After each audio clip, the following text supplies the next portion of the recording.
Radio new টাউনের স্টলে এই মুহূর্তে পেয়ে গেছি নীলাঞ্জনকে, বর্ধমান, আর আমি হচ্ছি বীরভূমের মেয়ে, আর নীলাঞ্জন হচ্ছে বর্ধমানের ছেলে, আশেপাশে, তাই তো? বীরভূমে আমার একটা কানেকশন রয়েছে, আমার গিন্নির মামাবাড়ি হচ্ছে বীরভূম, ফলত আমরা মাঝে মাঝে বীরভূম শান্তিনিকেতন এগুলোতে যাই। ফলত বীরভূমটা আমার ছোটোখাটো টাউন বললে মন্দ, মানে হোম টাউন বললে মন্দ হবে না আর কি। মানে গিন্নির টাউনকে নিজের টাউন না বলে কোন সাহসী বলুন। আর এখানে বোধহয় বেশি করে একটু গিন্নি গিন্নি করা হয়, আমি দেখেছি।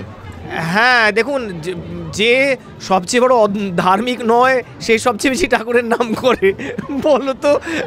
যে লোকটা বাইরে প্রচুর দুষ্টুমি করে সে তো গিন্নির নাম করবে, তো স্বাভাবিক। আচ্ছা, আর এই ময়দানের বইমেলা থেকে সেন্ট্রাল পার্কের বইমেলা কি বলবে? আমি অনেক জায়গায় বলেছি, আবার বলতে আমার কোনো দ্বিধা নেই। আমার যেহেতু বড় হট আসানসোলে, ফলত আমার কাছে কলকাতা বইমেলা ছিল একটা হিউজ ক্রেজ। কলকাতা বইমেলাতে যাবো না এর কোনো ব্যাপার চাই। আমি কিন্তু যবে থেকে কলকাতা এসেছি আমি মেজরলি এই চত্বরেই বইমেলাটা দেখেছি। এবার মুশকিলটা হচ্ছে কলকাতায় বইমেলা যদি মঙ্গল গ্রহে হয়, কলকাতা বইমেলা যদি কামচাটকায় হয়, যদি ম্যাডাগাস্কারে হয়, আমার একই রকম উদ্দীপনা থাকবে। ফলত ময়দান থেকে সেন্ট্রাল পার্কে এসছি বলে যে আমার বিরাট লোকসান হয়ে গেছে তা নয়, বাট আমার কাছে বইমেলা, কলকাতা বইমেলা ইজ দ্য বিগেস্ট কি। কোথায় হচ্ছে বইমেলা তো নস্টালজিয়া, এটা তো বলাই যায়। কিন্তু আমার বক্তব্য হচ্ছে যে এই যে বইমেলার বিবর্তন, এই যে বইমেলাটাকে নতুন ধীরে ধীরে একটা নতুন ফর্মে সেজে উঠছে বইমেলা, বলাই যায়, তাই না? সেই ব্যাপারটা না, আমার তো প্রতিদিন আরও বেশি স্মার্ট লাগে যে এত দুর্দান্ত স্টলগুলো হয়। একটা স্টল বলে এ বলে আমায় দেখ, তো বলে আমায় দেখ। একজন মনে হয় আর্ট আর ক্রাফটের সেলিব্রেশন চলছে।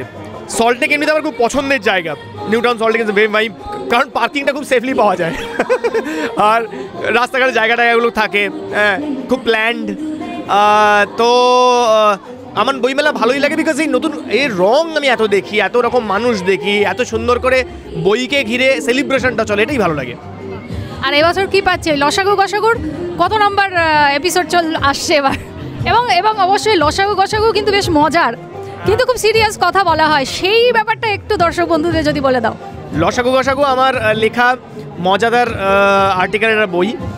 আমি এমন একটা হিউমারের প্ল্যান করেছিলাম যে হিউমারটা সবার জন্য হবে, যেখানে কোনো অ্যাডাল্ট কথাবার্তা থাকবে না। আমাদের বাঙালির জীবনে জড়িয়ে থাকা মজার জিনিসগুলো আমরা তুলে আনবো, যেগুলো আমরা বলে যাই। লসাগু গসাগু সেটা নিয়ে গত বছর রিলিজ করেছিল কচিপাতা থেকে, এবারও 613 নম্বর স্টলে পাওয়া যাচ্ছে। তো গতবারে প্রায় 500 কপি বিক্রি হয়ে গেছিলো, এবারেও প্রচুর ভালো বিক্রি হচ্ছে, এবার I am very happy for that. মানুষ ভালোবাসা দিচ্ছেন এইটুকু। আমার গিন্নির বই এবারে বিক্রি বেরিয়েছে, ভূতকাল বলে, বার্তা প্রকাশন থেকে। এই দুটো নিয়ে আমরা আবার নতুন দুই সন্তানকে নিয়ে আমরা এই সুযোগে আবার গিন্নির বইটাও বলে দিল। হ্যাঁ, গিন্নির বই না বলে বাড়িতে ঢুকতে দেবে না, অ্যাসিডে চোবানো ঝাঁটা দিয়ে মারবে। আচ্ছা, এবার রেডিও নিউ টাউন সম্পর্কেও তো বলতে হবে, কারণ আমি তো ছাড়বো না। হ্যাঁ, রেডিও নিউ টাউনে তোমরা কবে চাকরি দিচ্ছ সেটা একটু বলো, I am waiting for that. হ্যাঁ, আমি বললাম আমি সিভি পাঠিয়ে দেবো, তোমরা তো নিচ্ছ না, কি করা যাবে বলো? আমি করতে চাইছি, ওরা দিতে চাইছেন, আমি কি করবো? মানে এত গুণের আর্জে থাকলে আমার মনে হয় রেডিও নিউ টাউনে বাদ বাকি আর্জেটা বেরিয়ে যেতে পারে। আমরা কি ভয় পাচ্ছি নীলাঞ্জনকে নিতে? না, তা নয়।